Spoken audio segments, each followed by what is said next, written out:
Want to have your clip featured in the Skyrim Clip of the Week? Simply record the clip on your Xbox and then send it to me via message. My gamertag is IRYENI, that's IRYENI, and then you can message it to me over Xbox and I'll be able to view it. I look forward to seeing the clips that you guys send me. Now moving on to the video.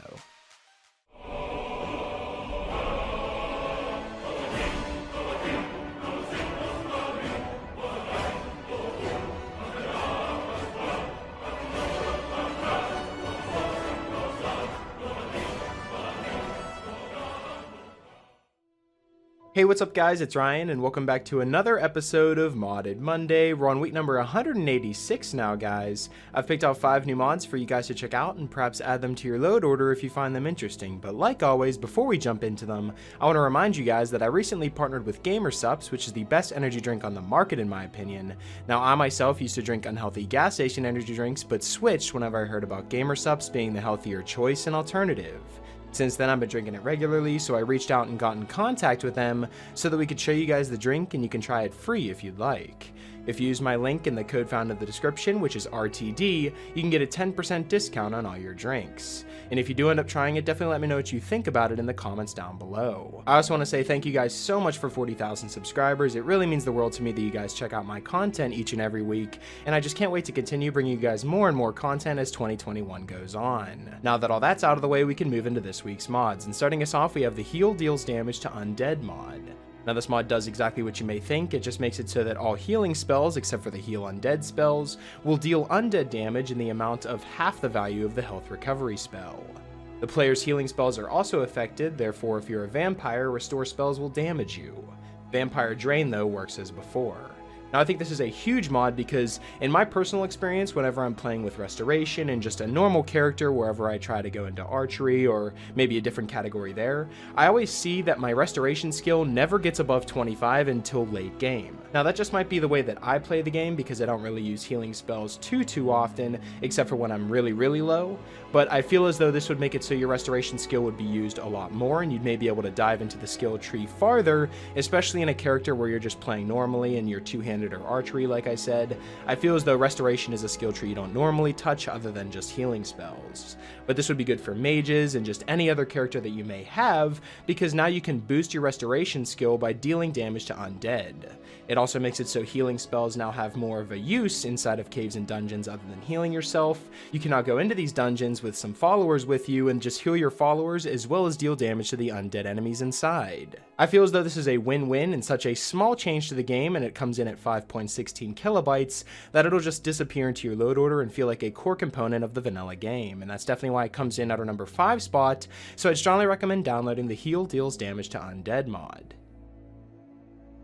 Coming in at our number 4 spot, we have the Atmoran Hearth player home.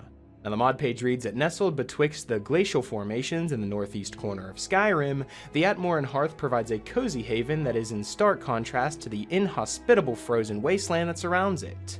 The features of this mod include a vanilla-style display room, a study and library, a bedroom for up to 4 companions, various crafting amenities and stations. There's also customizable options such as custom drapery, Civil War displays, and entryways, as well as a custom table setting menu with 4 options, and these include 2 different feasts.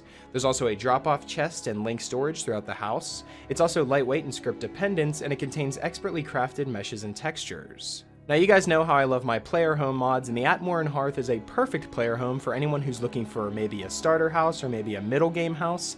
I wouldn't necessarily call this an endgame house because you need way more stuff to put on display in an endgame house, but if you're just recently starting a character or maybe you're halfway through your playthrough and you're like level 10, 15, around that range, then the Atmoran Hearth would definitely be a player home that I'd recommend because it's very far away from the mainland. This means you can do all your crafting and enchanting in the privacy of your own home and away from all of the townsfolk. And as you can see, as I'm walking around this player home, it's not too big of a player home, everything's in one general area, and you also can see everything is put on display perfectly. So if you're in the market for a house mod that's completely sealed off from the outside world and is also beautiful looking and also located in the northeast corner of Skyrim in the glaciers, then the Atmoran Hearth is definitely a player home I'd recommend checking out. Coming in at our number 3 spot, we have a new badass animated armor set called the Soul Collector armor. Now this armor set does contain quite a few effects, so be careful stressing it on an older Gen 1 console. It can be crafted with the right perks under Daedric, and it's better than the Daedric armor itself, and the same with the Greatsword as well. The Soul Collector set contains the armor itself, which is the helmet, the torso, as well as the gauntlets and boots, and then you also have a Greatsword, which is extremely powerful. The armor is female and male compatible, the armor is CBBE, and it's just a perfect armor set for your endgame character that's going to completely intimidate everyone that comes into contact with you. You know, I'm a big fan of armor mods that bring a whole bunch of new content to the table, and that's exactly what the Soul Collector armor does, because of just how many effects come off of the armor, how different it looks and unique. And the animations as well, it's not just a solid blue color, it's actually like a flashy and animated looking blue, and I think it looks way cooler that way. So the Soul Collector armor brings so many new unique aspects to the table that I feel as though it's totally worth the 64.29 megabytes. And that's definitely why this mod comes in at our number 3 spot, so I'd strongly recommend downloading it. Coming in at our number 2 spot, we have the Dorn Heven Player Home mod. Now the mod page reads that this is a unique flying fortress high above Riften. The fortress offers a great view of all of Tamriel. You'll find Dorn Heven through a portal in the north of Riften and the southeast of Windhelm, around Shorestone. Through the portal, we get the first flying rock of Dorn Heven, which awaits us a peaceful oasis and pool area. Then you can travel over a suspension bridge where we can get into the heart of Dorn Heven. Then when we embark on our tour of discovery, we'll see a wine cellar, sociable living room, panorama terrace, and a unique bed chamber. Now, not only does Dorn Heven come with the regular player home mod, but it also comes with a fully equipped airship with 11 mannequins, several weapon plaques, and storage space. So enough of me talking about this beautiful player home, let me just jump into the game and give you a brief tour of everything this mod has to offer.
So as you can see, this is a completely new and unique style of player home that I've never seen before. You know, this house mod looks completely different and it goes above and beyond in terms of house mods, especially how it jams all of this new and unique content into one simple mod coming in at 913.18 kilobytes. This is also a mod that'll disappear into your load order because of just how small it is. The mod creator did such an amazing job in designing this new, beautiful, and unique player home that I think it's going to stay on my favorites from now on, and that's definitely why it comes in at our number 2 spot, so I strongly recommend downloading the Dorn Heven Player Home mod. Coming in at our number 1 spot, we have the Triple Triad card game in Skyrim mod. Now the mod page reads that one of my favorite minigames of all time is Triple Triad from the Final Fantasy game series, and this is my attempt to bring it into Skyrim. There's 111 cards to find and collect, 27 of which are unique character cards, and all of the assets used in this mod are original. To get started playing Triple Triad, you need a Triple Triad board in your inventory and at least 5 cards in your cards chest. To get the board, you can buy them from the general goods merchant, and to get cards, you can buy a card pack from a general merchant as well. You can also find them in enemy loot or win them from playing the game, and to view the cards in your chest, you just simply click the Triple Triad board in your inventory under the miscellaneous section. To use a card pack, you can click on it in your inventory and a new menu will pop up with 4 to 5 cards to choose from. You can take the ones you want or all of them, but warning, if you do not take all of them, the ones that you don't take will disappear and cannot be retrieved again. By default, any cards that you receive are automatically transferred into your card's chest, but this can be turned off in the configuration menu. Only cards in your card's chest are used when playing Triple Triad. Now, it's also important to note that Triple Triad is a very popular game and almost anyone in Skyrim will play with you, as long as they're not hostile towards you. The cards they used are based on their player level, so the higher level NPCs will have better cards. The Triple Triad dialogue won't show up if you don't have a Triple Triad board in your inventory, you have less than 5 cards in your cards chest, you're outside when it's raining and snowing, the NPC is hostile towards you, or if they're currently offering services, so merchants on the clock won't play with you. Now, for those of you who are unfamiliar with Triple Triad, the rules are all explained in the Triple Triad info book in the game, which is also where you can set your preferred rules. It's also a very easy game to pick up. You might not even have to read the rules, just playing a few games you'll understand it. And it's not complicated at all, it's a very fun card game as well, and very competitive too, because if you lose, you have to give all of the cards that you used in that session to the player that you're playing against. So if you have a bunch of good cards and you end up losing, you have to give them all to the other NPC, which really raises the stakes if you have a rare card. I also like that you can bet on matches too, so if you do have a good hand and you're playing with another NPC, you can make a bet so that you can earn some gold on the side. So if you spend a lot of time at the inn and you want to maybe start a Triple Triad card game championship, then this is definitely a mod I'd recommend checking out, and that's why it's featured here at our #1 spot, so I'd strongly recommend downloading it.